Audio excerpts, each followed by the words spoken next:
The All Whites have named their squad to take on Ivory Coast and Ukraine next month in the Canadian Shield tournament. This will take place in Toronto, in fact, at the ground, which will be hosting a few of next year's FIFA World Cup matches. Remember, Canada is triple hosting the World Cup, I should say, again with the US and Mexico for the 2026 Men's World Cup, the next edition of the Men's Football Global Tournament.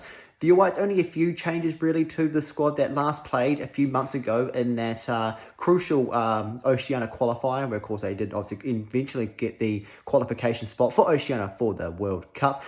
We see the return of goalkeeper Nickn'detail from Northampton Town in England's League 2.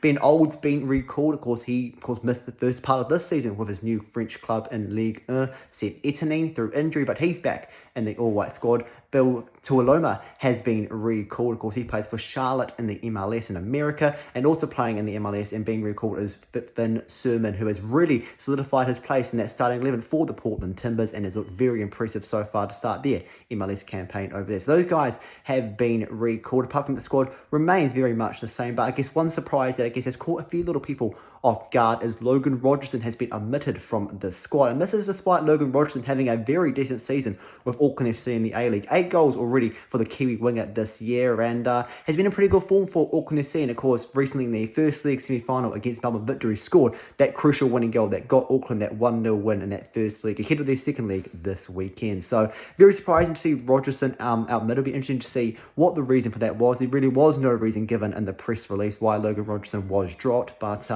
I would say likely because the return of likes of Ben Old, and that it's very much put Rogerson back down the pecking order, which is a shame because, as I said, he has been good this season so far. So these two matches against the Ivory Coast, of course, are 41st ranked in the FIFA rankings, and of course Ukraine, who are 25th ranked in the FIFA rankings as of a few months ago. These will take place next month, the 8th of June against Ivory Coast, 11 a.m. kickoff New Zealand time, and then on the 11th of June, a few days later, they'll take on Ukraine at 8 a.m. New Zealand time. That's news. The All Whites have named their squad this morning that will take on Ivory Coast and Ukraine in a little, I guess, pre-World Cup tournament over in Canada.